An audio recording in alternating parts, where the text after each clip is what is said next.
गुरुदेव इशारा करते हैं कि समाज में कई बार क्या होता है कि बड़प्पन का मतलब समझ लिया जाता है आलस, फिजूल खर्ची या बुरे शौक पाल लेना। सही बात है। तो होता यह है कि जिनके पास साधन कम भी हैं, वो लोग भी दिखावे में पड़ जाते हैं। जैसे शादियों में देखिए कैसे बेहिसाब खर्च होता है। हाँ, होता है। जबकि वो समय, वो पैसा, वो ऊर्जा, वो मेहनत करने में, कुछ सीखने में, खुद को बेहतर बनाने में लगा सकते थे, पर नहीं, वो बाहरी अमीरी की नकल में ही उलझ जाते हैं। तो ये चीज तरक्की में बाधा बनती है। बिल्कुल, ये एक बहुत बड़ी बाधा है। नमस्कार, आज हम एक बहुत ही खास पुस्तक पर बात करने वाले हैं। जी। पूज्य गुरुदेव श्रीराम शर्मा आचार्य जी की पुस्तक है मन स्थिति बदले तो परिस्थिति बदले। ये उनके क्रांति धर्मी साहित्य का हिस्सा है जो 1988 से 90 के बीच रचा गया। हाँ, और ये साहित्य उनके लिए बहुत महत्वपूर्ण था। उन्होंने इसे अपना ज्ञान शरीर कहा था। बिल्कुल, और इसे जन जन तक पहुंचाने की बात कही थी। तो आज हमारी कोशिश रहेगी कि इस पुस्तक के जो मुख्य विचार हैं उन्हें थोड़ा समझें। जी जरूर। तो शुरुआत यहीं से करते हैं। इसका जो एकदम केंद्रीय विचार है वो क्या है? ये पुस्तक ऐसा क्यों कहती है कि मन की हालत हमारी सोच बाहरी परिस्थितियों से ज्यादा जरूरी है? हाँ, देखिए ये बहुत गहरी बात है। जी। पुस्तक असल में दो तरह की विचारधाराओं के संघर्ष को उजागर करती है। एक सोच जो मानती है हाँ, कि भाई सुख चाहिए, तरक्की चाहिए तो साधन जुटाओ, पैसा, संपत्ति, चीजें, इनसे सब ठीक होगा। हाँ, आमतौर पर तो यही सोच है दुनिया में। बिल्कुल, लेकिन पूज्य गुरुदेव का नजरिया एकदम इससे उलट है। वो कहते हैं कि हमारी जो मन की स्थिति है, हमारी अंदरूनी हालत, वही हमारी बाहरी परिस्थितियों को जन्म देती है। अच्छा, मतलब बाहर जो दिख रहा है उसकी जड़ अंदर है। हाँ बिल्कुल, अगर मन सही है, सोच सकारात्मक है, तो साधन अपने आप जुटने लगते हैं और उनका सही इस्तेमाल भी होता है। लेकिन अगर मन ही सही नहीं है, सोच में ही गड़बड़ है, तो चाहे कितना भी कुछ बाहर से जमा कर लो, अंदर वो संतोष बना ही रहता है। पूज्य गुरुदेव इसे एक और तरह से समझाते हैं, देव और असुर के संघर्ष के रूप में। देव और असुर मतलब? हाँ, देव यानी वो जो भावनाओं को, अंदरूनी गुणों को पहला स्थान देते हैं, और असुर जो सिर्फ पदार्थ को, बाहरी चीजों को ही सब कुछ मानते हैं। अच्छा, तो ये आध्यात्मिकता और भौतिकता की लड़ाई हुई एक तरह से। बिल्कुल, उनका मानना है कि ये जो आसुरी सोच है, सिर्फ चीजों के पीछे भागने वाली, ये हमेशा टकराव और दुख ही पैदा करती है, जबकि देवी सोच जो अंदरूनी संतुलन पर जोर देती है, उससे शांति आती है। ये तो वाकई सोचने वाली बात है।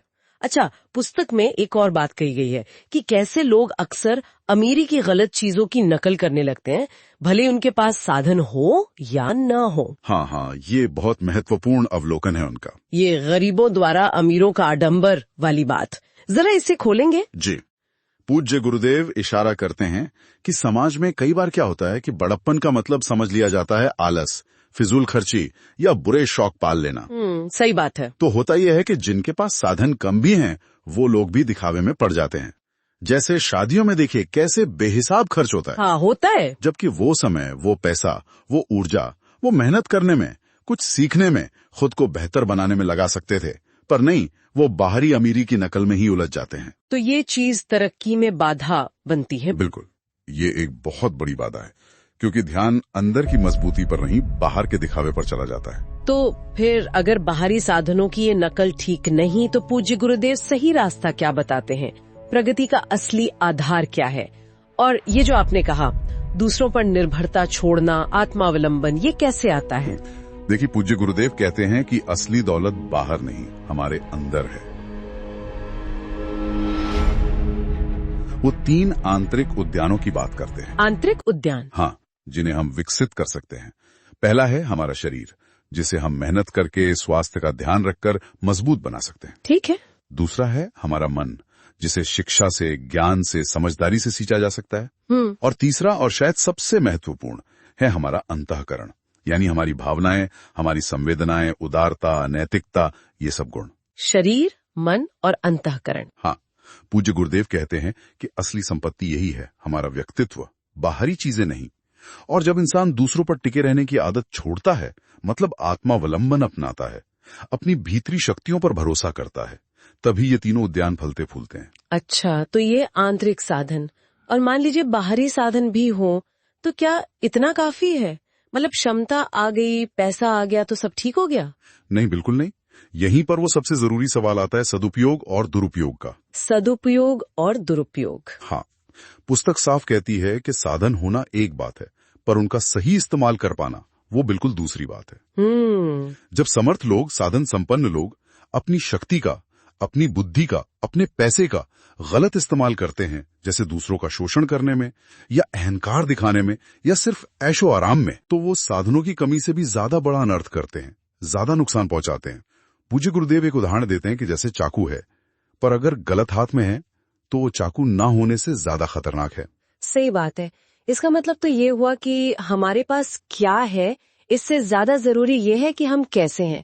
मतलब हमारे गुण, हमारी अच्छाइयाँ, वो साधनों से भी ज्यादा महत्वपूर्ण है। निश्चित रूप से, हाँ, बिल्कुल यही बात है।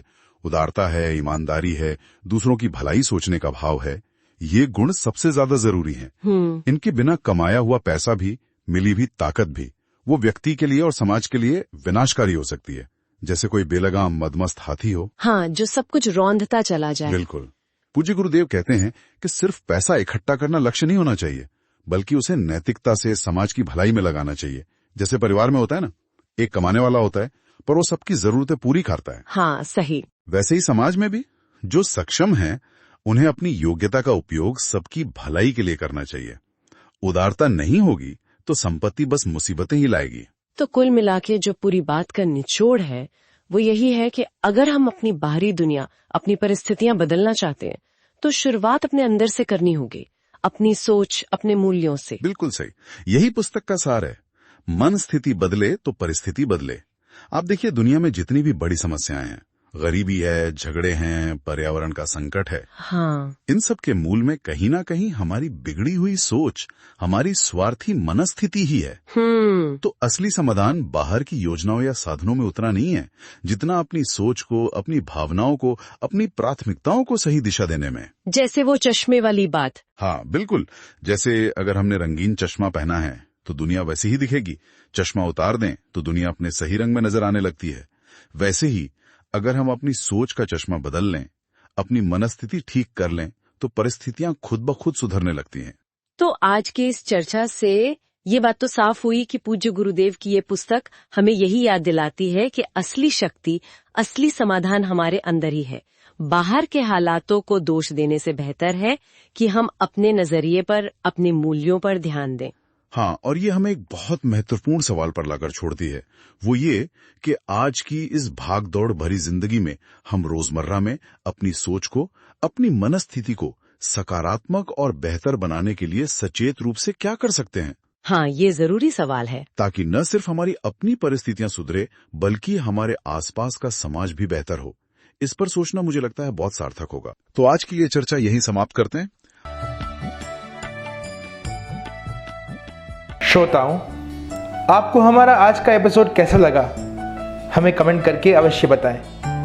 साथ ही वीडियो को अधिकाधिक शेयर करें, लाइक करें और हमारे चैनल को सब्सक्राइब करें।